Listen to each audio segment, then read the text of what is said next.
आपल्यासारख्या जड जीवांना ते शहाणं करू शकत नाही का संत? करीले ते काय डोहे महाराज परी पाय बीज शुद्धांगी, आहे का नाही? त्यांच्या मनात आले होते काय करणार नाही, आहे का नाही? मग त्यांनी ती शाल गुंडाळली आणि त्या दिवशीपासून काय झालं, ती भामावती होती ना ती बाई, तर ती वेड्यासारखं वागलं, तिनं सोडून दिलं, कपडे घालायला लागली आणि महाराजाच्या दिंडीतच सामील झाली ती आणि ती अखंड दिंडी करायला लागली. नंतर तिने स्वतः कितीतरी महिला त्या दिंडीत आणल्या, ती भजन करू लागली. भजन करता करता महाराजांचं अनुग्रह झालं, नंतर कीर्तन करू लागली. असं करत करत तिला हरिभक्त परायण भामाबाई जायभावचीच नाही होत. मग अशा जर महाराजांचं जर नुसतं त्यांनी बघितलं तर तिचं काय झालं, वेळे पण गेलं. असं संतांचे काय सांगावे, संतांचे उपकार मज निरंतर जाणवे ती, काय द्यावे त्याशी व्हावे उतरले, ठेवी तो हा पाय जीव थोडा. तर संतांना काय आपण देऊ शकतो, आहे का नाही? तो संतांचे खूप उपकार आहेत.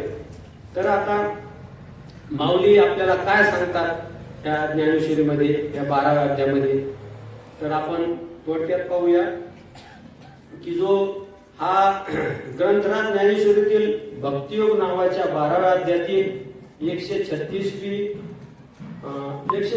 साधनांचा विचार परमात्म्याने 12व्या अध्याय सांगितला आहे. तर आपण बघूया काय म्हणतात माऊली आपल्याला. या ओळीतून महाराज आपल्याला काय प्रबोधन करताय आपण थोडक्यात पाहूया. महाराज म्हणतात, येण्याची शरीरे शरीरा येणे सरे, किंबहुना येर झाले चिरापडे, तैसे येण्याची शरीरे शरीरा येणे सरे, किंबहुना येर झाले चिरापडे. पै अभ्यासीचे पावटी ठाकीजे ज्ञान किरटी, ज्ञाने जे भेटी ध्यानाची. मग महाराज म्हणतात, तैसे येण्याची शरीरे शरीरा येणे सरे, किंबहुना येर झाले चिरापडे. महाराज आपल्याला सांगतात, ज्ञानेश्वर महाराजांनी ही जी ज्ञानेश्वरी केली तर ही कशासाठी केली? मनुष्य देहातल्या जीवाचं काय कल्याण होण्यासाठी. इतर देहातल्या जीवाला कळतं का? इतर देहातल्या जीवाला जर ज्ञानेश्वरी सांगितली कळती राहत नाही. म्हणून हे जे वाङ्मय केलं माऊलीनं, हे जे ज्ञानेश्वरी लिहिली, तीच ज्ञानेश्वरी भगवंताने याच्या अगोदर कोणाला सांगितली? श्रीकृष्ण भगवंतांना अर्जुनाला सांगितली. अर्जुनालाच का सांगितली? कारण अर्जुन हा अनन्य भक्त होता.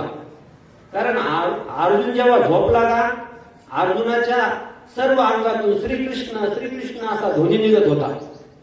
आणि आपल्यातून महाराज म्हणतात नेहमी नामस्मरण करा. इथं पण 1 तासभर नामस्मरण सांगितलेलं असतं. मग आपण सतत नामस्मरण घेतो का कधी मध्ये घेतो? अखंड घेतो का आपण? आणि आपला भगवंत श्वास अखंड चालवलाय का नाही? चाले हे शरीर कोणाचे सत्य कोण बोलवितो? कोण बोलवायला आपल्याला? कोण चालवले? आहे का? देखवी ऐकवी एक नारायण त्याचे भजन चुकू नको. तो देव आपल्याला पाहू द्यायला ऐकू द्यायला इथं आता बसतो आपण कशामुळे? भगवंत आपल्या हृदयात आहे म्हणूनच बसतो ना. त्यानं बसू दिलं ना. आपल्या आता श्वास कोण चालवायले? खाल्लेलं अन्न कोण पचवायले? सगळं तोच करतोय ना. मग त्याचं आपण करायला पाहिजे का नाही? मग ह्या मनुष्य देहातल्या जीवाचं कल्याण करण्यासाठी ज्ञानेश्वर महाराजांनी काय केली? ज्ञानेश्वरी लिहिली. आणि अर्जुनाला गीता का सांगितली? कारण तो अनन्य भक्त होता. पण भगवंताच्या जवळचे आणखी कोणी नव्हते का? श्रीकृष्ण भगवंताच्या जवळ आईला कधी सांगितले नाही गीता, वडिलाला सांगितलं नाही, बळीभद्राला नाही सांगितली, भावाला नाही सांगितली, किती नातेवाईक कोणालाच नाही सांगितली. मग अर्जुनालाच का सांगितलं? आणि कारण अर्जुन तसा भक्त होता म्हणून होता, लाडका भक्त होता. आणि तो भगवंत त्या भक्ताची काय करत असतो? सेवा करत असतो. म्हणून हरिपाठात आपल्याला पहिला अभंगात सांगितलेले ना, देवाची येद्वारी उभा क्षण भरी तेने मुक्तीचारी साधियल्या. देवाची येद्वारी उभा क्षण भरी तेने मुक्तीचारी. हरिमुखे म्हणा पुण्याची गणना कोण. आसोनी संसारी जीव वेगू करी वेदशास्त्र बाई सदा. ज्ञान देव म्हणे व्यासाची पुन्हा. द्वारकेचा राणा पांडवा घरी. द्वारकेचा राणा पांडवा घरी का म्हणले? तो द्वारकेचा राजा भगवंत परमात्मा कोणाच्या घरी? पांडवाच्या घरी. काय करतो? घोड्याचे खरारे देतो, आहे का नाही? अर्जुनाला काय करतो? अर्जुनाच्या रती होय हा सारथी, बक्षी पोहे प्रीती सुदामाची. उंच नीच काही नेले भगवंत, तिष्ठे भाव भक्त देखुनिया. दासी पुत्र कन्या विदुराच्या बक्षी, दैत्या घरी रक्षी प्रल्हादाशी. चर्मरुंगू लागे रोहिदासा संगे, कबीराच्या मागे शेरिवणे. सजन कसाया विकू लागे मास, माळ्या सावत्यास खुरपू लागे. नरारी सोनारे घडू फुटकू लागे. काय काय काम नाही केली. फिरविले देऊळ जगा माझी ख्याती, नामदेवा हाती दूध प्याला. भरली हुंडी नरशी मेत्याची, धनाची चाट्याची शेती बेरी. कबीराच्या मागे विणू लागे शेले, मुल उठवले कुंभाराचे. आता दया करा पंढऱ्या. काय काय नाही केलं भगवान, आहे का नाही. मीराबाईला विष केलं तर त्याचं काय, अमृत केलं का नाही. मग सगळ्यांचे काम का करतो भक्त, देव का करतो, कारण तसे भक्त आहेत ते. मग आपलं पण आपण जर भक्ती केली, आपण नामस्मरण केलं, तर तो भगवंत आपल्या पण नाही होणार का, आहे का नाही. मग आता जसा अर्जुन भक्त होता तसा आपण पण भक्त नाहीत का. इथं सगळे आलेले सगळे भक्तच आहेत बरं का. तर आपण भक्ती करतो म्हणजे भक्तच आहेत. मग त्याच श्रीकृष्ण भगवंताला आपली दया आली आणि त्याच कृष्ण भगवंतानं 12व्या शतकामध्ये जे अज्ञान लोपले ज्ञान जगी, हित नेनती कोणी. अवतार पांडुरंग नाव ठेवले, हे ज्ञान लोपलं होतं. जारण मारून उच्चाटन, आहे का नाही. ते अशा अविद्या कुविद्या जास्त त्यावेळेस काय चाललं होतं त्या शतकामध्ये फोपावल्या होत्या. जारण मारण, आहे का नाही. झाडाला काय रूट मारणं, झाड वाळून टाकणं, दूध आटवणं, आणि अनेक अंधश्रद्धा झाल्या होत्या. क्षेत्रीय इंद्रिय दैवत जास्त मानायला लागले. मग अशा वेळेस हे काय झाल्या, मग हे लोक कशाच्या नादी लागू लागले. म्हणून तुकोबाराय काय म्हणतात, मोडून या वाटा सूक्ष्म दुस्तर, केला राज्यभार चाले. मग ह्या वाटा होत्या, पंचमी वाटा चालू होती आणि हे ज्ञान लोपलं होतं. म्हणून त्या भगवंताला दया आली आणि त्या भगवंताला दया आली. त्या श्रीकृष्ण भगवंतानं मग काय केलं, ज्ञानेश्वर महाराजांच्या रूपानं अवतार घेतला आणि त्यांनी काय केली, ज्ञानेश्वरी केली. तर ज्ञानेश्वरी त्यांनी मराठीत करायचा कारण काय, कारण संस्कृत भाषा ही सगळ्यांनाच कळत नव्हती आणि आता पण सगळ्यांनाच येत नाही. जसं महाराजांचं आता पण पाहिलं, किती लोक संस्कृत शिकतात पण उच्चार सगळ्यांनाच बरोबर जमत नाही. काही काहींना जमतो, त्यांना धन्यवाद. पण महाराजांनी किती जणांना तरी संस्कृत शिकवली घेतात. तो एवढा महाराज उच्चार आहे ना, त्याचा एक अनुस्वार इकडे झाला तर त्याचा अर्थच बदलतो. म्हणून महाराजांना दया आली की बाबा तळागाळात जे शेतकरी लोक आहेत ज्यांना संस्कृत येत नाही, म्हणून त्यांच्यासाठी त्यांनी ज्ञानेश्वरी लिहिली. म्हणजे भगवंताची कृपाने आपण किती भाग्यवान आहेत. पण आपल्याला भाग्यवान वाटतं का आपण, आहे का नाही, की आपण एवढे भाग्यवान आहेत की हा भारत देशात आपला जन्म झाला. नवी महाराष्ट्रात नाही मराठवाड्यात इथं नाथ महाराजांच्या जवळ आपण किती भाग्यवान आहेत. आणि ह्या संत मांजळ्याच्या नंतर ज्ञानेश्वर महाराज, तुकाराम महाराज, शांतीब्रह्म एकनाथ महाराज हे सगळे यांनी आपल्याला वाङ्मय केलं. मराठीतील प्रस्तांतरीय केलं आपल्याला, म्हणजे आपल्यासाठीच केलं ना. आता हे मराठीमध्ये प्रस्तांतर जरी आपण जीवनामध्ये आत्मसात केलं तर आपण ह्या जन्ममरणाच्या फेऱ्यातून मुक्त होऊ शकतो. तर मराठीमध्ये कोणते ज्ञानेश्वरी आहे, तुकाराम महाराजाचा गाथा आहे, शांतीब्रह्म एकनाथ महाराजाचं भागवत आहे. हे मराठीतील प्रस्तांतरी आहे. आणि संस्कृत मध्ये मग आपल्याला संस्कृत मध्ये कळणार नाही जास्त, आपल्याला अभ्यास केल्यावर कळत. मग ते कळतील का आपल्याला. संस्कृत मध्ये कोणते उपनिषद, ब्रह्मसूत्र, भगवद्गीता हे संस्कृत मध्ये प्रस्तांतरित, पण ते आपल्याला कळणार नाही. म्हणून महाराजांनी आपल्यावर काय केली, कृपा केली. मग आता नाथ महाराजाला तर घरूनच विरोध होता. हाय पंडित काय म्हणायचे, नाथ महाराजाला म्हणायचे तुम्ही मराठी मधून भागवत सांगू नका. कशातून सांगा म्हणायचे, संस्कृत मधून सांगा म्हणायचे. आणि मग ते म्हणले बरं तूच सांग ना. आता त्यांना म्हणले तू सांगत जा. मग ते सांगायला लागले चिंतन. तर जी नाथ महाराज सांगत होती एवढी संख्या होती ती हळूहळू कमी व्हायला लागली. कारण संस्कृत कोणाला कळत नसेल, कमी व्हायला लागली पाणी.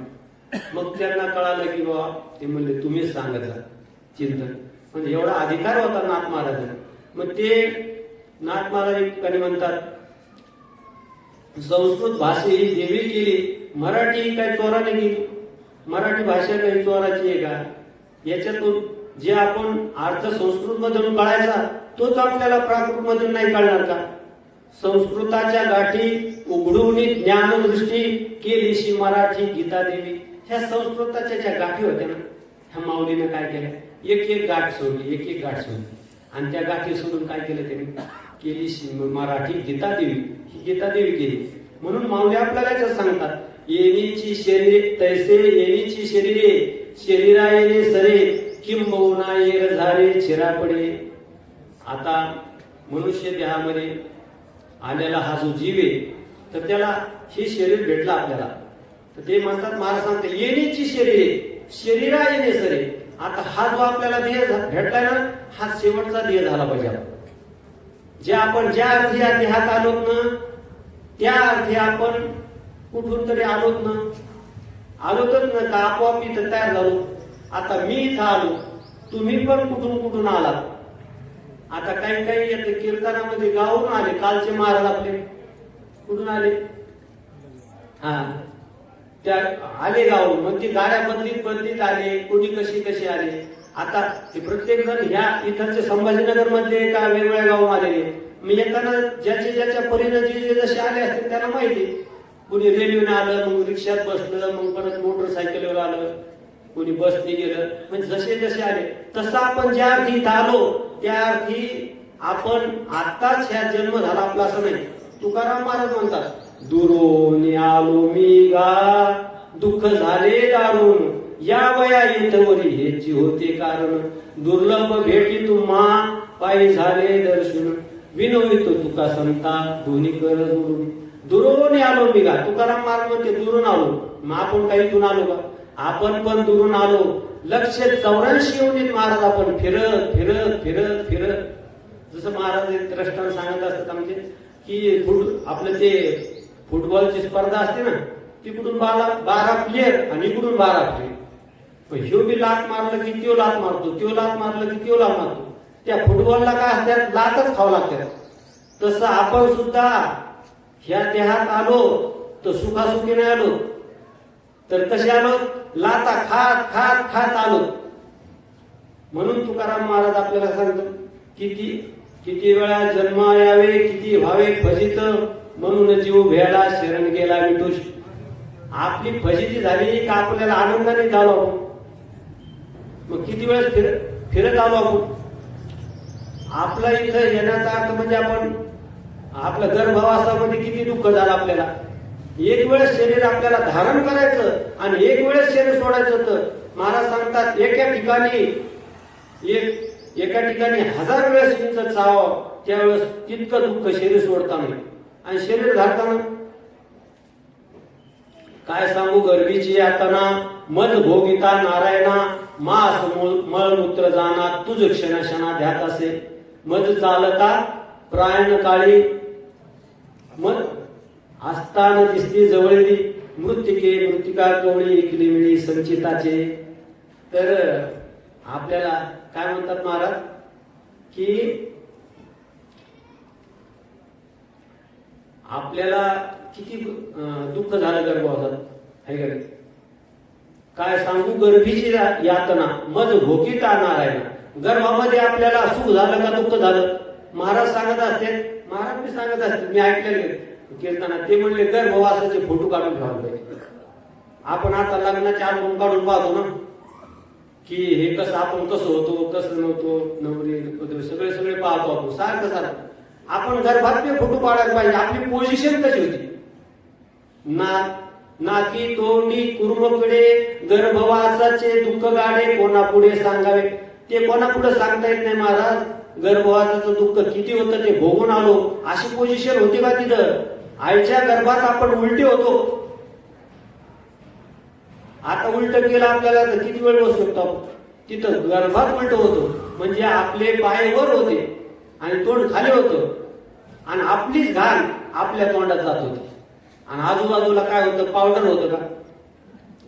तिथं म्हणजे पावडर होता. आपण इथं जे साधनं वापरतो तोंडाला, मग ते नावं येत नाही त्याचे, किती किती काय काय लावतो आपण, तर तिथं आपल्याला तसं होतं का? वेगवेगळ्या प्रकारच्या क्रीम होत्या का काय होतं? चोहीकडे काय होतं?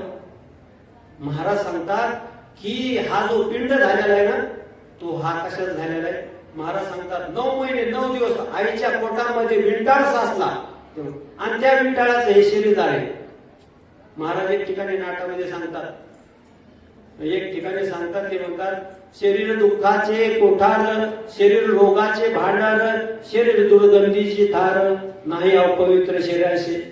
पुढे सांगतात, त्याच्यामध्ये सांगतात की शरीर किती चांगले, शरीर उत्तम चांगले, शरीर सुखाचे घोषले, शरीर साध्य होई केले, शरीर साधले परब्रह्म. शरीर पुढे सांगतात परत, शरीर विटाळाचे आळे, माया मोह पास जाळे, पतन शरीराच्या मुळे शरीर काळे व्यापिले. काय केले? शरीर काळानं व्यापलं का नाही? शरीर विटाळाच आळे का? शरीर विटाळाच आळे. मग आईच्या गर्भामध्ये 9 महिने 9 दिवस विंटाळ साचला आणि त्याचं हे शरीर झालं. मग ह्या शरीराला आपण अंजन मंजन रंजन करण्यामध्येच आपला वेळ चालला का नाही? मग हे विटाळाचं असं समजावं का सवळ्यात राहावा? सवळ्यात राहावा, पण याला समजाव की हे विटाळे. मग आपल्याला विटाळ समजतो का पाटील समजतो? मग पाटील समजणं चांगलंय, बायकोचा नवरा समजणं चांगलंय का मुलाचा मी वडील आहे असं समजणं चांगलंय का मी देवाचा आहे असं समजणं चांगलं? कारण आहे मी कोणाचा? आहे मी कोणाचा करावा विचार म्हणे ज्ञानेश्वर विभूतीचा. मी कोण आहे असा विचार करा, मी कोणाचा आहे? तसं पाहिलं तर मी देवाचा आहे. आपण देवाचे आहेत का कोणाचे? मग म्हणलं तर आपण देवाशी संबंध जोडायला पाहिजे. देव माझा माझा माझा, देव माझा माझा माझा, देव माझा मी देवाचा, हीच माझी सत्य वाचा. देव माझा माझा माझा, देव माझा माझा माझा, देव माझा मी देवाचा. देव कोणाचा आहे? माझा आहे. आणि मी देवाचा आहे म्हणलं तर म्हणायला पाहिजे मी देवाचा म्हणलं पाहिजे आणि देव माझा आहे का नाही? तसं पाहिलं तर मग शरीर कसं विटाळाच आहे. मग विटाळाच आहे शरीर आहे, घाण शरीर आहे, शरीरामध्ये बी घाण आहे आणि त्या घाणीला आपण मी म्हणायला लागलो म्हणजे चांगले आहे का? म्हणून मला सांगतात की येण्याची शरीरे शरीरा येणे सरे, किंबहुना चिरा पडे. येण्याची शरीरे शरीरा येणे सरे, किंबहुना येणे झाले चिरा पडे. आता ह्या शरीराला आलं ना महाराज, परत आपल्याला शरीराला जर नाही यायचं असतं, याच्यावर चिरा पडायचा असला, परत जन्मायचं नसतं, तर आपण त्याचं कारण शोधायला पाहिजे. ज्या अर्थी आपण इथं आलो ना, तर आपण बहुता सुकृते नरदेह लादला भक्तीने गेला दोगती. आपल्याला जो हा देह भेटला ना, तर मागच्या जन्मात आपण शुद्ध पुण्य केलेलं आहे, इंद्रपेक्षा जास्त शुद्ध पुण्य केलेलं आहे, इंद्रापेक्षा पण. जसं आता आपल्याला शास्त्र काय सांगतं, हा जो देह भेटला ना, तर कशामुळे भेटला, कसा भेटला? आता आपण पाहतो आपल्याला हे नरदेह भेटलेला आहे, यांना मी नरदेह याला म्हणतात, स्त्री असो पुरुष असो नरदेहचे. मग आता इतर बाहेर ठिकाणी आपण पाहतो कुत्र मांजर गाढव डुक्कर, आपल्याला झाडं पाहतो वेगवेगळ्या प्रकारचे. मग ह्या पण एवढे आहेत ना, मग यांना का नरदेह नाही भेटला? शास्त्र काय सांगतं की त्यांनी जास्त पाप केलेले मागच्या जन्मात आणि थोडस पुण्य झालेले म्हणून त्यांना इतर येऊन भेटल्या. आणि जे स्वर्गातले जे अमर आहेत ते त्यांनी जास्त पुण्य केलं पण त्यांच्या ठिकाणी थोडं पाप आहे, त्यांच्या ठिकाणी थोडं पाप आहे. आणि नरदेह कसा झाला? पाप आणि पुण्य समान झालं. मग पाप आणि पुण्य समान करणं सोपं आहे का आवड आहे? आणि पाप करणं सोपं आहे का आवड आहे? पाप करणं सोपं आहे, पण पाप आणि पुण्य समान होणं, त्याच्यामुळे हा देह आपल्याला जो लहातला ना, तर आपण खूप पुण्य केलेले महाराजांना आपल्याला हा भेटलेला आदृष्टाना म्हणा, पाप पुण्य समान होऊन म्हणा, किंवा भगवंताने आपल्या गया केली असं म्हणून आपल्याला हा देह भेटला. मग ज्या अर्थी आता भेटला ना, तर आपण काय करावं? आता वाया घालावं का? याचं सार्थक करावं. हे देह भेटण्याचं कारणच काय आपल्याला? भगवान शंकराचार्य म्हणतात जर नरदेह भेटला तर पहिलं कर्तव्य काय करणं, त्याला आपल्याला नरदेह भेटल्यानंतर आपल्याला काय करता येतात, धर्म अर्थ काम आणि मोक्ष आपल्याला काय करतात, संपादन करता येतं. आपल्याला ह्या देहामध्ये काय करता येतं, धर्म अर्थ काम आणि मोक्ष इथं संपादन करता येतं. इतर देहात करता येतं का, इतर देह बी आहेत पण तिथं करता येत नाही. मग आपल्याला इथं 3 गौण आहेत पण एक मुख्य आपल्याला मोक्ष संपादन करण्यासाठीच नरदेह भेटलेला आहे. मोक्षाला प्राप्त होण्यासाठी देव कोण आहे, देव कुठे राहतो, देवाचा माझा काय संबंध आहे हे कळून घेण्यासाठीच नरदेह, त्याच्यासाठीच भजन आहे, त्याच्यासाठीच कीर्तन आहे, त्याच्यासाठीच प्रवचन आहे, त्याच्यासाठीच सगळं अट्टहास आहे आपला जे आपण भगवंताचं करतो की आपला देवाचा संबंध काय आहे, देव मला कधी भेटेल अशी तळमळ आपल्याला लागायला पाहिजे. आणि मग ज्यांना वाटतंय तशी तळमळ म्हणून परमार्थात ते प्रवृत्त होतात. बाकीचे का नाही आले इथं, मग महाराज सांगतात की इथं 4 प्रकारचे लोक आहेत या जगात. इथं कोणी पामर आहेत, इथं विषयी आहेत, इथं जिज्ञासू आहेत आणि इथं मुक्त पण आहेत. मग पामर इकडे आले का, ते तिकडे घरी झोपले. ते म्हणले जाऊ दे काय इथं सप्ताह सुरू झाला तर आपल्याला आता काय व्हावं लागले 7 दिवस डिस्टर्ब होत असं म्हणजे ती इकडे येतच नाही. त्यांना वाटतं बरं तिकडे काय खा त्या. बाकीचे पामर महाराज सांगतात की देहालाच काय म्हणतात ते मी म्हणणारे, देहालाच मी म्हणणारे.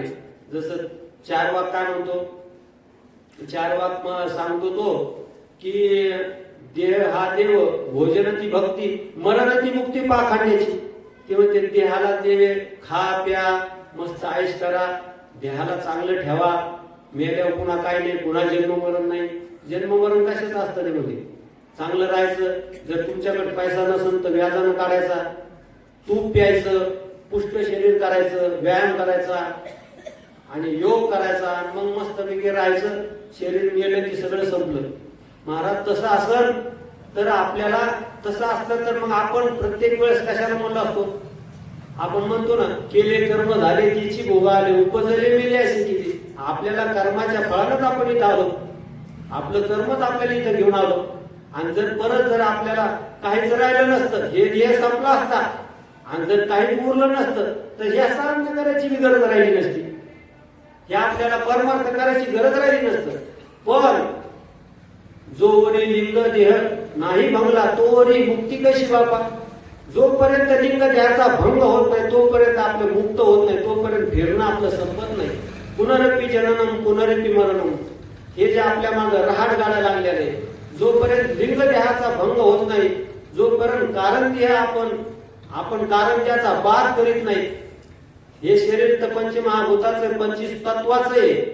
हे तर काय होईल याचं तर कोणत्या प्रकारे नष्टच होणार आहे. याला 3 नाश सांगले, आश्रय नाश, स्वभावता नाश, परता नाश. या 3 नाशानं हे जाणारच आहे. आणि भगवंत सांगतात शरीर जाता आगवे हे नाशिवंत स्वभावे तरी तू झुंजावे पंडुकुमारा. अरे अर्जुन जेव्हा मोहग्रस्त झालता, युद्ध करायला तयार होत नव्हता, तेव्हा भगवंत सांगते अरे अर्जुना तू असं समजतोस ना हे सगळे तू मारणार आहेस, तू यांना मारणार आहेस, हे मरणार आहे, तू मारणार आहेस, पण तू मारणारा नाहीस आणि हे मारणारे नाही. हे मारायचे तेव्हा मारणार आहेस त्यांच्या कर्मानं. त्याचं तू काहीच करू नको. तुझं धर्म काय क्षेत्रीय तू पाय आणि तुझं कर्म कर. आहे का नाही? कर्म करण्यामध्ये कोणतं बी कर्म आपण चुकायला पाहिजे. जे आपल्या वाट्याला कर्म आलेलं आहे ते आपण करायलाच पाहिजे. म्हणून आपण त्या कर्म करायला पाहिजे. तू कर्म कर, पण त्याचा फलाचं तू काय करू नको, विचार करू नको, तू स्वीकार करू नको. त्याच्यामुळे तू भगवंताला मोह झाला होता. त्याला काय वाटत होतं मी अर्जुन आहे आणि हे माझे सगळे संबंधी आहेत, हे माझे सासरे आहेत, हे मामे आहेत, द्रोणाचार्य, कृपाचार्य यांनी मला शिकवलं, धनुर्विद्या शिकवली आणि भीष्माचार्याने अंगा खांद्यावर खेळवलं. मग मी यांना कसं काय मारू आता. तेव्हा त्याला मोहग्रस्त झाला. अगोदर तर म्हणला दोन्ही सैन्याच्या मध्ये माझा रथ घेऊन चल, मला बघू दे माझ्या बरोबरीचे कोण कोण आहेत. आणि तिथं गेल्याच्या नंतर गांडीव घेतला, नंतर बघायला लागला, मोह उत्पन्न झाला, लगेच गांडीव खाली ठेवला बसला. मला यांच्या पापातून मी काय करू, मग हे पाप होईल, मग मला अशा पापात माखलेल्या गादीवर मी कशाला बसू, त्याच्यापेक्षा मी संन्यास घेतो. मग मग तसं भगवंताने त्याचा मोह दूर करण्यासाठी त्याला भगवंताने गीता सांगितली. गीता सांगायची काही गरज होती का? एवढ्या युद्धामध्ये गीता सांगितली, एवढ्या आवाजात तिकडून का सैन्याचा आवाज, तिकडं शस्त्रास्त्राचा युद्धाचा आवाज होता, आहे का नाही, शंखनाद होता, अनेक नाद होते तिकडं, घोड्याचे किंकाळणं, साधी गोष्ट होती का? अशामध्ये अर्जुनाने गीता ऐकली. आपल्याला एका ठिकाणी चिंतन करायचं असलं तर आपलं मन इकडे तिकडे पळतं, आणि जर लग्न कार्य तिकडे जर कोणी चिंतन सांगायला काही अध्यात्म सांगितलं तेव्हा लक्षात येतं का? तिकडे बँड वाजवतो, नवर येतो, नवरी येते सगळं, आणि तेव्हा जर कोणी चिंतन सांगायला लागलं तेव्हा आपण चिंतन ऐकतो का? आणि भगवंत जेव्हा सांगू लागले युद्धभूमीमध्ये तेव्हा अर्जुनाने सगळ्या शरीराचं कान करून ऐकलं. मग सर्व शरीराचं कान करून ऐकली गीता त्यानं, म्हणून भगवंतानं सांगितली. मग 18 अध्याय सांगायचं कारण काय? तेव्हा तेवढं सांगितलं त्याला ज्ञान झालं.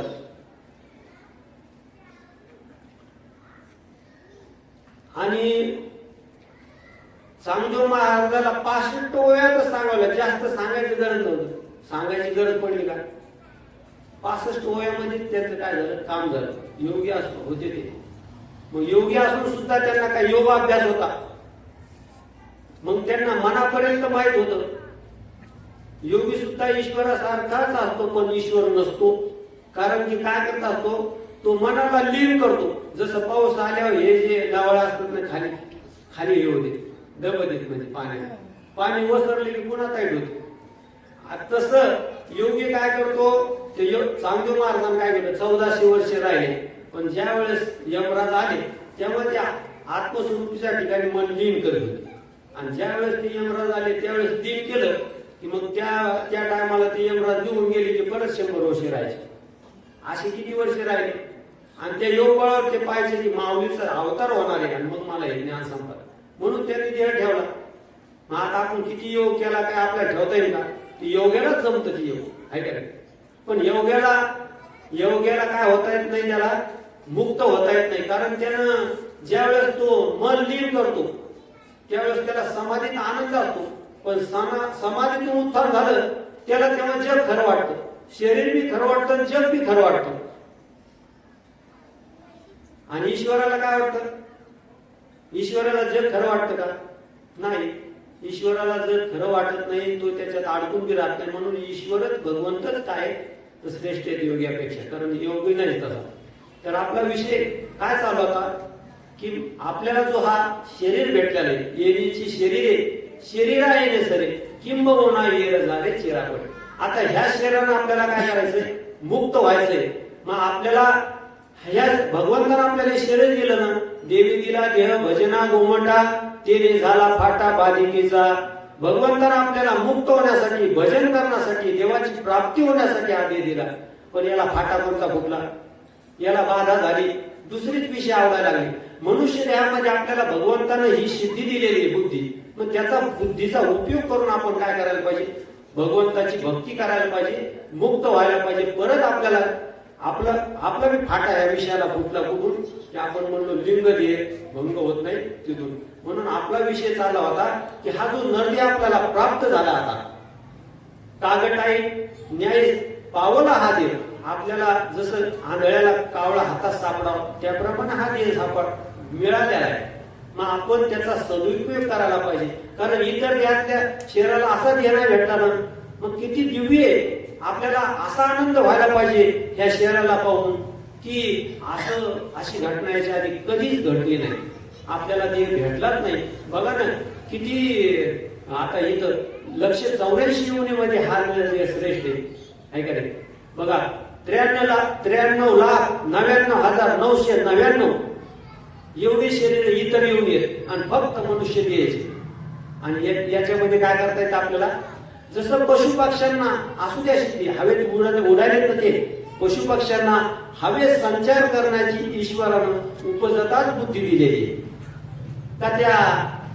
ती चिमणी शिकवते त्याच्या पिलाला असे पंख फडफड कर, मजबूत कर, मग उड्डाण घे. का?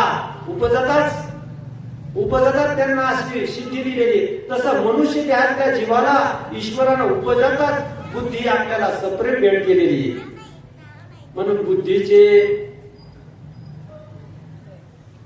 बुद्धीचे वैभव अन्य नाही तुझे, एका केशवराजे सकळ स्थिती, रिद्धी सिद्धी निधी अवघीच उपाधी, जव त्या परमानंदी मन नाही. बुद्धीचे वैभव, आपल्याला बुद्धीचं वैभव पाहिजे का श्रीमंती पाहिजे? आपल्याला बुद्धी भेटली म्हणून आनंदी व्हायला पाहिजे का गाडी बंगल्या नाही म्हणून आपण दुःखी व्हायला पाहिजे? आपण दुसऱ्याची गाडी, दुसऱ्याचा बंगला, दुसऱ्याचं बँक बॅलन्स पाहून दुःखी व्हायलो का नरदे भेटला पाहिजे? महाराज म्हणते अरे नरदे भेटू द्या आणि तुम्ही संतांच्या अशा संगतीत कधी या, त्याला क्वचित द्यायची आठ नाही. तुम्ही बालक असू द्या, तरुण असू द्या, तुमचं शरीर सुटायच्या अगोदर संतांची भेट होऊ द्या. पण त्याला काय सद्गुरूची भेट व्हायला पाहिजे. आणि मग त्या सद्गुरूची भेट झाली की तुमचं कल्याणच होणार, व्हायला काहीच हरकत नाही, होऊनच जातं. मग तुम्हाला नरदे भेटला ना, तुम्हाला जसं महाराज सांगत असतात की तो हरभरा आहे ना, तो जर त्या किड्यानं सगळ्या पोखरू द्या पण त्याला नाक राहिलं पाहिजे. जर नाक राहिलं ना, तो जर आपण जमिनीत टाकला आणि पाणी टाकलं की उगवण शक्ती द्याला, तसं तुम्हाला सगळं म्हणून पोखरू द्या, तुमचं काहीच होत नाही. फक्त तुम्हाला डोळा जाऊ द्या, हात जाऊ द्या, पाय जाऊ द्या, पण तुम्हाला जे इंद्रिय आहेत नाही तुम्हाला शब्द प्रमाण कानाचं कान चांगले पाहिजे कमीत कमी, कारण शब्द ब्रह्म आहे, शब्द प्रमाणे शब्दानं ज्ञान होत आपल्याला. म्हणून माऊली अमृत अनुभवात एक ठिकाणी म्हणलेले महाराज, शब्द बाप उपयोगू शब्दू, बाप उपयोगी वस्तू शब्दू, स्मरणदानी परशुद्धू असे म्हणले. शब्दाला काय म्हणले? बाप उपयोगी शब्दू, स्मरणदानी प्रसिद्धू. म्हणजे बाप काय, शब्दाला माऊली काय म्हणले? बाप. कारण की स्मरण करण्याचा ते मला स्मरण व्हायला ते कोण करायचे? शब्द माझ्यावर कृपा करायला लागले का काय? मला जर माझे पुढचे शब्द काय आठवले, म्हणून माऊलीनं 6व्या प्रकरणामध्ये शब्द खंडन अमृत अनुभवामध्ये सांगितले. बाप उपयोगी शब्द, त्याला बाप म्हणले. किती उपयोगाची वस्तू आहे शब्द. किती शब्द आपल्याला काय करतात? शब्दानं ज्ञान व्हायला लागले. आता मी जर इथं बोललो नाही तर तुम्हाला ज्ञान होईल का? मग दुसरं इतर देहातल्या जीवाला ज्ञान आहे का? गायला कुत्र्याला, माझ्या गायला म्हणलं असं पाणी पिऊन येतो, तिकडं पाणी ठेवलेलं तिकडे खायला टाकलं, असं कळलं का त्यांना? त्यांना काहीच नाही. म्हणून त्यांना काय, आपल्याला हा जो देह भेटला तो हा काय अनमोल असा आहे. मग आपल्याला ही आता आपला विषय काय चालू ते भगवंतानं काय दिलेले आपल्याला सप्रेम भेट दिलेली. मग आपल्याला लग्नात जर कोणी सप्रेम भेट दिली एखादी आमची एरियाची, तर आपण सतत तिला काय करतो? पाय कधी बसतो एखाद्या म्हणतो मला ही सप्रेम भेटली, किती अनमोल वस्तू आहे. तिला पाहून काय करत असतो? त्याला आनंद होत असतो. अरे पण भगवंतानं हा देह दिला ना, याला पाहून तुला आनंद होतो का? महाराज म्हणते एखाद्या सासऱ्याने एखाद्याला अंगठी केली का, ते काय करते? अंगठीत दाखवते सगळ्यात. मग अंगठी दाखवायला पाहिजे का ज्या भगवंतानं तुला हे पोट दिलं त्याला पाहून आठवण यायला पाहिजे. ज्यानं गोड दिली इंद्रिय, हात पाय कान, डोळे मुख बोलाया वचन, जेणे तू जोडशी नारायण, नासे जीव पण भवरोग. तिळे तिळे पुण्य साचा पडे, तरी हे भोवता जन्मी जोडे, नाम तुझे वाचेशी आतोडे, समान पुढे संताचा. काय दिले इंद्रिय हात पाय कान? कशासाठी दिले ते? डोळे का पिक्चर पाहायला दिले का? हात कशासाठी दिले आपल्याला? जेवायला दिले का? पाय कशाला दिले? फिरायला दिले का? पंढरपूरला जाण्यासाठी, वारी करण्यासाठी, भगवंताची पूजा करण्यासाठी हात आहे. डोळे कशासाठी? भगवंताची मूर्तीकडे पाहून आपल्याला तिला आळवण्यासाठी. मग ही इंद्रिय कान आपल्याला ज्ञान होण्यासाठी, ऐकण्यासाठी. मग हे भगवंतानं आपल्याला काय दिले? साधन दिलं. येणे साधती साधने, तुटती भवाची बंधने. हे साधन दिलं आपल्याला साध्यापर्यंत पोहोचण्यासाठी. मग आपल्याला इथं आपल्याला मनुष्य देह दिला, आपल्याला इथं देवे दिला देह, भजन कोणता भजन करण्यासाठी दिला आहे का नाही? नामस्मरण करण्यासाठी दिला. आणि नामानं काय कळतं? नाम आणि नामी याचा अभेद आपल्याला नामानं होतो. म्हणून सतत आपण नामस्मरण करायला पाहिजे. कारण नामानं आपण पाहिलं नाही का? कारण आपण आताच याच्या अगोदर पाहिलं की उंच नीच काही नेणे भगवंत. तर किती जणांची त्याने भगवंतानी काय काय कामं नाही केली? सगळ्यांची कामं केली. मग आपलं तो काम करणार नाही का? आपल्याला हात या अर्थी देह भेटला आणि हातचे निदान जा, मग तू करशील काय? तुझं हे शरीर संपल्यानंतर तुला पुन्हा काय? तुकाराम महाराज म्हणतात, खंती तेना करा होणे गाढव कुत्रा. तुम्ही आता जर नाही, तुम्ही मस्त खायले प्यायले आयुष करायले, भगवंतासाठी तुम्हाला देह भेटलेला आहे, त्याच्या प्राप्तीसाठी तुम्हाला साधन भेटलेलं आहे. तुम्ही भगवंताला जर तुम्ही आता जर तुम्ही त्याचं स्वरूप ओळखलं नाही, त्याची भक्ती नाही केली, मग तर तुम्हाला परत काय होणार आहे? पुढं पहा काय व्हावं लागणार आहे? गाढव कुत्रा. कारण आपण मी पाहतो का नाही आता इथं सगळे आहेत का नाही, येऊन आहेत का नाही भरपूर. त्या कशामुळे? त्यांना मी नरदेह भेटला होता, पण त्यांनी असं ध्यानात घेतलं नाही. जसं महाराजांनी रोज सांगते, सगळे चिंतन चालू आहे, ज्ञानेश्वरी चालू आहे, पण किती लोक ऐकतात, किती हे करतात? मग ज्यांचं कल्याण करून घेतात ते ऐकतात. मग आता तुम्हाला हा नरदेह भेटलाय तुम्हाला, मग याच्यात तुम्ही साधन करून घ्या. नाहीतर हा देह भेटला, जसं पूर्वीचे लोक म्हणायचे, तेव्हा लाईट नव्हते, एवढे साधन नव्हते, ते म्हणायचे लवकर भाकरी कोरड्यास करून घ्या, अंधार पडल्यावर काही दिसायचं नाही. तसं हे जोपर्यंत आपलं सगळे जाग्यावे, इंद्रिय जर बरोबर आहेत, व्यवस्थित ऐकू येतं, व्यवस्थित दिसत, ऐकू नाही आलं मग काहीच कळणार नाही. मग जोपर्यंत आपलं साधन आहे, आणि ह्या देहाचा काय भरोसा आहे? घडी घडी काळ वाट्याची पाहे अजून किती आहे अवकाश, घडी घडी काळ वाट्याची पाहे अजून किती आहे अवकाश. एक तास वरला खटवण करायची, भाग्यदशी कशी प्राप्त झाली. आता एका तासामध्ये मुक्त होऊ शकतो, आणि आपलं तर आयुष्य चाललं गेलं तरी आपण त्याची काय करत नाही, विचार करीत नाही, आहे का नाही? मग विचार करायला पाहिजे. विचार करण्यासाठी देह भेटलेला आहे का नाही? मग आपण त्या भगवंताचं नामस्मरण करायला पाहिजे ना. का आपल्याला हे तोंड कशासाठी दिलंय? देवाचं नाव घेण्यासाठी का नुसतं खाण्यासाठी? नाथ महाराज सांगितलं आपल्याला एका अभंगामध्ये, नाथ हरिपाठामध्ये, नामाविन मुख सर्पाचे ते बिळ, जीवानवे काळ सर्प आहे का नाही? वाचा नवे लावो सोळत्याची जिने, यातना भोगणे यमपुरी. हरिविना कोणी नाही सोडविता, पुत्र बंधुकांता संपत्तीचे. अंत काय कोणी नाही बा सांगती, साधूचे संगती हरी जोडी. कोटी कुळे तारी हरी अक्षर जोडी. मग आपल्याला नाथ महाराज नामाविन मुख सर्पाचे दिवेळ. आज जर आपण ह्या मुखानं जर नाम नाही घेतलं तर ते मुख नाही, मग सर्पाचं बिळ आहे. आणि ही वाचा नाही, लाहो. पूर्वी म्हणायची ती लाहो, गावात आली म्हणायची काय मुलं खायची अशी, आहे का नाही? तसं तुम्ही आता तुम्हाला दिलं नाही हे सगळं. आणि नाथ महाराज परत पण सांगतात एका भागात, आणि करा रे बापांनो साधन हरीचे, झणी करणीचे करू नका. जेणे नाही जन्म यमाची यातना, अशिया साधना करा काही. साधनाचे सार मंत्र बीज हरे, आत्मतत्व धरी तोची एक. कोटी कोटी यज्ञ नित्य ज्याचा नेम, एक हरिनाम जपता गडे. मग आता आपल्याला कोटी कोटी यज्ञाचं जर एका नामानं जरी तर पुण्य व्हायले, तर आपण नाम घ्यायला का नाही, घ्यायला पाहिजे का नाही? घ्यायला पाहिजे. हे सगळे इंद्रिय सगळं त्याच्यासाठी जे साधन दिलेले, मग आपण ते करायला लागलो का? मग ते करण्यासाठीच आपल्याला भगवंतानं हा देह दिलेला आहे. मग आपण त्याला ओळखला पाहिजे, आणि ह्या देहात आपल्याला त्याची काय होती? ओळख होती. म्हणून महाराज सांगतात, येणीची शरीरा येणे सरे, किंबहुना येर झारे चिरा पडे.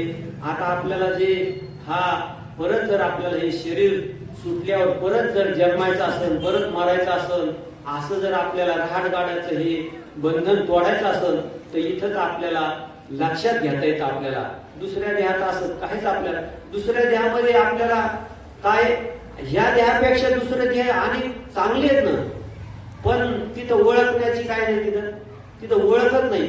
महाराज सांगतात की इतर देहामध्ये कळणं पण ओळखता येत नाही, अन्नर देहामध्ये कळणं आहे, अधिक ओळख नाही. म्हणून हा देह श्रेष्ठ आहे. तिथं कळलं नाही का? म्हणून तुकाराम महाराज काय म्हणले, जीव अवघे देव खोटा नागवी संध्य. जेवढे बी जीव आहेत ना ते देव आहेत, पण त्या देवाला मी देव असं भान नाही, त्या देवा मी देव असं त्यांच्या ध्यानात येत नाही. आणि मनुष्य देहामध्ये देवत्व आहे, देव कळून घेता येतं, देव होता येतं, पण देव कळून घेत नाही.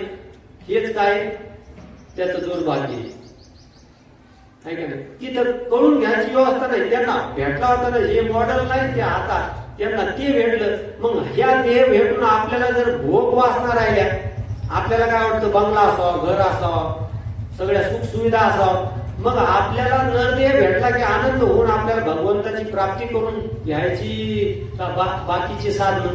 मग घर नाही, कोणाला मुलं नाही म्हणून कोणी कोणी दुःखी व्हायले, कोणाचे मुलं चांगले राहिले म्हणून दुःख व्हायले, कोणाला वाटतं त्याचा बंगला आहे मला काहीच नाही. आणि त्या बंगल्याला नाही पाहायला पाहिजे, मुलं नसले तर नसू द्या, मागच्या जन्मात आपल्याला झाले असतील, आहे का नाही. महाराज म्हणते कुत्री येईल पिले गलोगली, मग कितीतरी कुत्रीला पिले होते. मग मागच्या जन्मात आपण झालो असतो, काही झालो असतो, आपल्याला तिथं मुलं बाळ झाले असते. इथं बंगला नाही बांधला तर चिमणीच्या ध्यानला जीव किती सुंदर बंगला बांधतो, त्याला हातपाय का त्या चिमणीला. इथं इंजिनियर लावून मी तसा बंगला बांधता येत नाही, ती नुसत्या चोचीनं एक एक काडी जमा करते आणि किती ते तयार करते घरट, आणि किती मस्त कप्पे असते, खाली पाणी वाहत असतं, एअर कंडिशन बंगला आहे तिचा, हलता आहे का नाही, हलता बंगला आहे का नाही. एक कप्पा पिल्ले ठेवायला, एक तिकून जायला, एक तिकून बाहेर निघायला, काय योजना आहे तिची, काय ईश्वरानं तिला शक्ती दिलेली. मग तिला दिलंय पण तिला हे ओळखता येत नाही, आहे का नाही. मग आपण घर बंगले बांधायला लागलो त्याच्यात नवले, ते बांधण्यात वेळ घालायला पाहिजे. महाराज म्हणते ते बंगला बांधला, महाराज म्हणायचे आमचे गुरुदेव बापूराव महाराज करतो, तो बंगला बांधला पण एवढा बंगला ढिला झाला. तो बंगला बांधण्याच्या नादात हा नर ते काय झाला, ढिला झाला म्हणजे गेलं ना आयुष्य.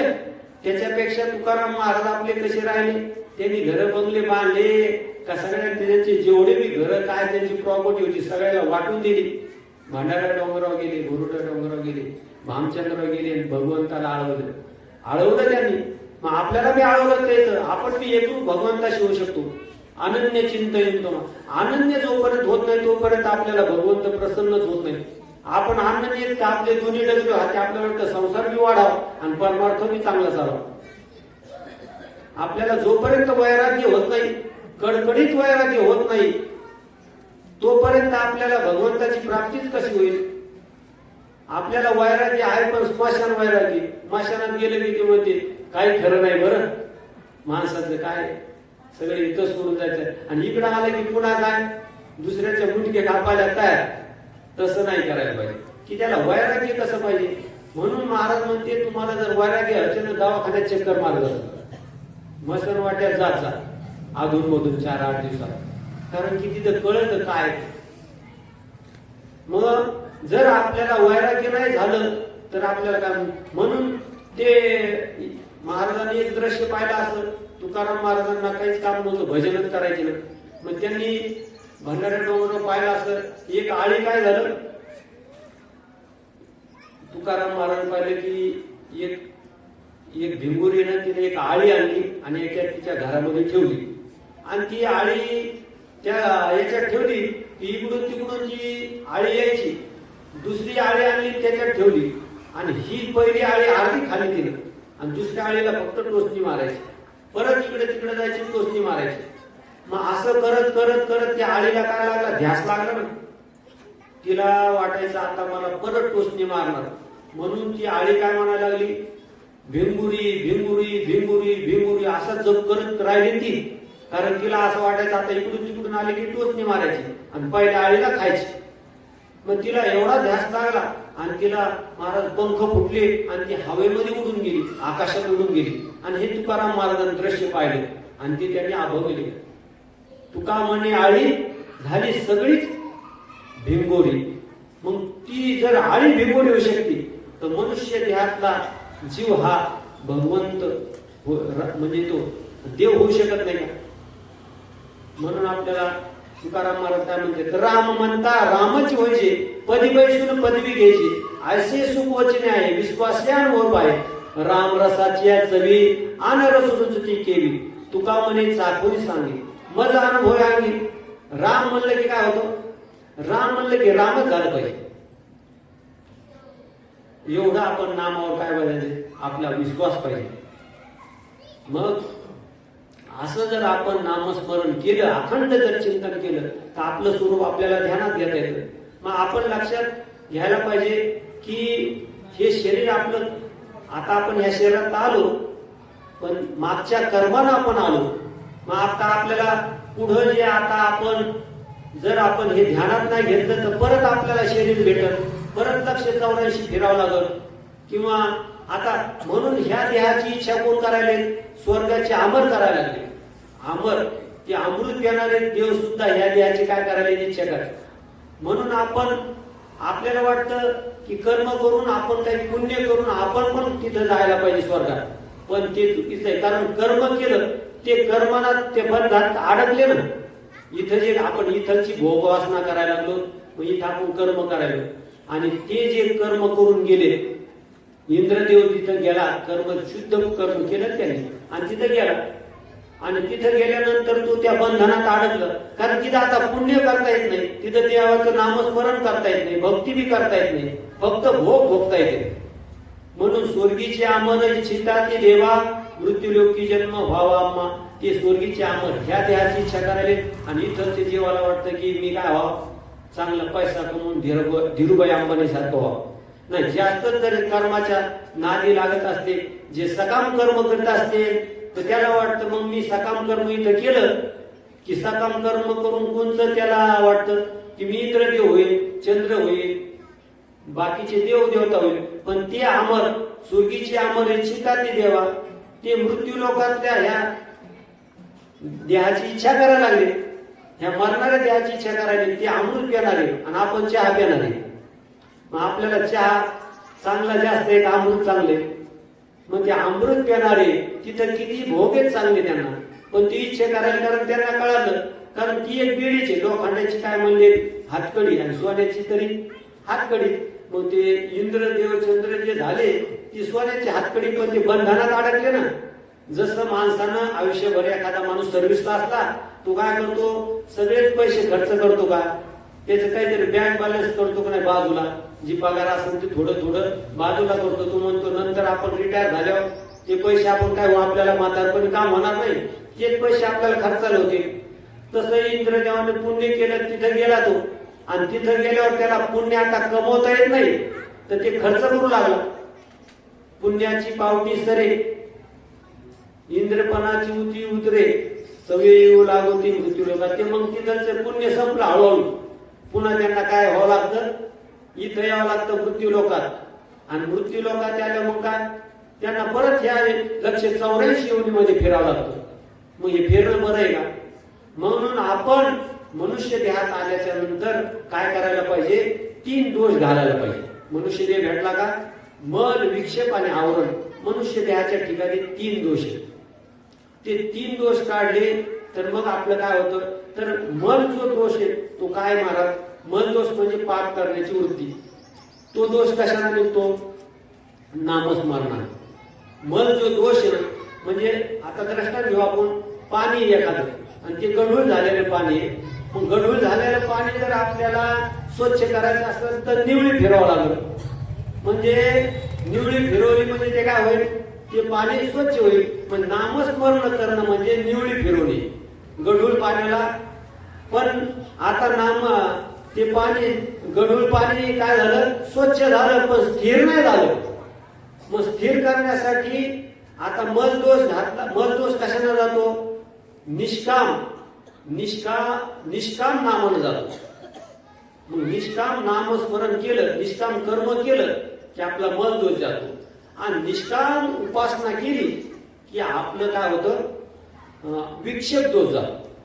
मग विक्षेप दोष म्हणजे काय, ते पाणी आता हलायला लागलं, स्वच्छ झालं पण हलायला लागलं. तसं आपल्याला आता मलदोष गेला तर आपल्याला काय झालं, आपलं अंतःकरण मधला जो घाण आहे ती काय झाली, निघून गेली. जे आपल्याला अंतःकरणात आपल्याला काय वाटतं, परमार्थाची आपल्याकडे वृत्तीच होत नाही, आपल्याला परमार्थ करूच वाटत नाही, कारण दोष ते मल आणि विक्षेप. पण आपण जर नामस्मरण आपण करायला लागलो, नामस्मरण हे ते करायला, पण काय आता आपण लहान लेकराला बी असं शिकवतो, देवाच्या पाया जरी पडलं आपण ते काय म्हणतो, देवाला पण हुशार ठेव, म्हणजे काहीतरी मागायला लागला का नाही. मग लहानपणापासून होती. तर भगवंताचं आपण जे बी काही कर्म करतो तर ते कर्माचं काय म्हणायला पाहिजे, त्याचं ते निष्काम करायला पाहिजे. मग जसं आपल्याकडून निष्काम कर्म झालं तर आपलं अंतःकरणामध्ये काय होतं, मल दोष जातो. आणि नंतर निष्काम कर्म. आता इथं सप्ताह अखंड हरिनाम सोहळा चालू आहे, इथं जी वर्गणी दिली, आता त्याचं जर वर्गणी एखादा म्हणला मी 10,000 वर्गणी देतो, पण मग आता माझ्या मुलाचं लग्न झालं पाहिजे असं त्यानं वर्गणी दिली म्हणून तुम्हाला नाही दाखवलं, पण त्याच्या मनात वाटवाय. आता इथं महाराज म्हणले मंदिराचं काम चालू आहे, मी 50,000 देतो, पण माझ्या मुलीचं लग्न जमलं पाहिजे, मुलाला नोकरी लागली पाहिजे, माझा बंगला झाला पाहिजे. अशी जर सकाम कर्म करून सकाम वृत्ती ठेवली, मला काहीतरी फळ भेटावं, तर त्याचं काय होत नाही, त्याचं ते अंतकरण शुद्धच होणार नाही. म्हणून निष्काम कर्म आणि निष्काम उपासनेनं एक काय मन आणि विक्षेप जातो. म्हणजे जे पाणी होतं ते घाण झालेलं पाणी ते स्वच्छ होतं आणि नंतर स्वच्छ झालेलं पाणी हलतं. तसं आपल्या अंतकरण नामानं शुद्ध झालं, पण आपल्याला कडे काय विक्षेप राहिला ना, म्हणजे आपल्या अंतकरणात सतत आपलं स्थिर नाही अंतकरण. काही जरी गोष्ट आपल्याला श्रवण करायचं, मनन करायचं, निधिध्यासन करायचं, ह्या जेव्हा गोष्टी करायच्या तेव्हा काय करायचं, म्हणजे हे करू का ते करू, हे करू का ते करू, जी आपली मनाची चंचल वृत्ती आहे ती कशामुळे होती, याच्यामुळे होती. कशामुळे, कर्म आणि उपासना. तर महाराज मी बघितलं नाही तर आपलं 2च मिनिटं तुम्हाला. मग आपल्या अंतकरणातला मल विक्षेप आणि जो आवरण दोष आहे, ते मल विक्षेप 2 गेले, बरं निष्काम कर्म आणि निष्काम उपासनेनं आवरण हा दोष नंतर आपला कशाने जातो, सद्गुरूची भेट झाली. मग हे 2 दोष गेले की आपल्याला शास्त्र आवडतं, सत्संगती आवडती, सद्गुरू सारखी आपल्याला संगत करावी वाटते, आणि त्याच्यानंतर भगवंत आपल्याला ती प्राप्ती करून देतो. आपल्याला सद्गुरू पण भेटतात. आपल्याला नसते त्या काळात सद्गुरू, नसते देव, तर आपल्याला गुरु परंपरेच्या अभंगामध्ये आपल्याला तुकाराम महाराज सांगतात, माझ्या विठोबाचा कसा प्रेम भाव, आपणच देव होय गुरु, पडिये देव भाव पुरी वासना अंती ते आपणा पाशी न्यावे, मागे पुढे उभा राहे सांभाळीत आली आगाने, योगक्षम त्यांचे जाडे जड भरे, वाट दावी करी धरून, तुका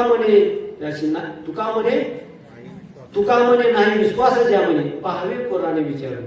जर ते म्हणले तू काय करतो, मग माग पुढं मी उभा राहतो. आपल्याला काय करतो, गुरु नसन तर गुरु होतो. देवाला गुरु होऊन यावा लागतो, कारण देव सांगत नाही, पोझिशन आपली सोडत नाही, म्हणून गुरुकडून आपल्याला. पण ते गुरु पण कसे पाहिजे, श्रोत्रिय, ब्रह्मनिष्ठ आणि दयाळू, हे 3 गुण ज्यांच्याकडे त्याला सद्गुरू म्हणायचं. नाही तर पावला पावला गुरु भेटते, तंबाखू खाणारे, शाळेत शिकवणारे, आई गुरु आहे, वडील गुरु आहेत, बरेच गुरु आहेत. पण सद्गुरू कोण आहेत, ज्यांना श्रोत्रिय, त्यांना पूर्ण शास्त्राचा अभ्यास झाला पाहिजे. कोणता प्रश्न विचारला तर आपल्याला त्यांना सांगता आला पाहिजे. म्हणून महाराजांच्या दुकानात मी गेलो तर ग्रंथाचे एवढे ग्रंथच लावलेले, सतत महाराज ग्रंथ, म्हणजे टाइम भेटला तसं. श्रोत्रिय, ब्रह्मनिष्ठ, ब्रह्माशी एकरूप, आणि त्यांच्या अंगी हे 2 गुण असल्यावर दया असतील, मग ते दयाळू असे पाहिजे. असे जे सद्गुरू आहेत, त्या सद्गुरूला सद्गुरू म्हणायचं. आणि हे 3 दोष गेले, त्याच्यानंतर आपल्याला भगवंताची काय होते, सद्गुरू भेटतात. आणि सद्गुरू आपल्याला महावाक्य सांगतात, तत्त्वमसी, आयम आत्मा ब्रह्म. मग आपल्याला हे महावाक्य सांगते, तत्त्वमसी, आयम आत्मा ब्रह्म,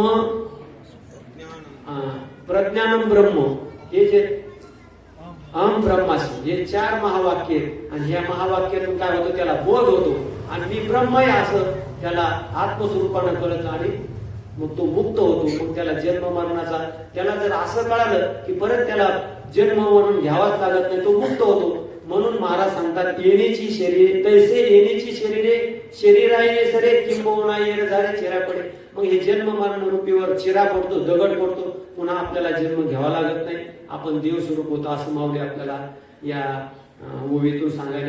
झालेली सेवा सद्गुरू महाराजांच्या चरणी समर्पण करून, भगवान बाबांच्या चरणी समर्पण करून, तुम्ही सर्व श्रोत्यांच्या चरणी समर्पण करून माझे 2 शब्द समाप्त करतो. आणि वेळ 5 मिनिटं 6 मिनिटं झाल्यामुळे महाराज माफी मागतो. पुंडलिक श्री ज्ञानदेव तुकाराम, पंढरीनाथ भगवान की जय, माऊली ज्ञानेश्वर महाराज की जय, जगद्गुरु तुकाराम महाराज की जय.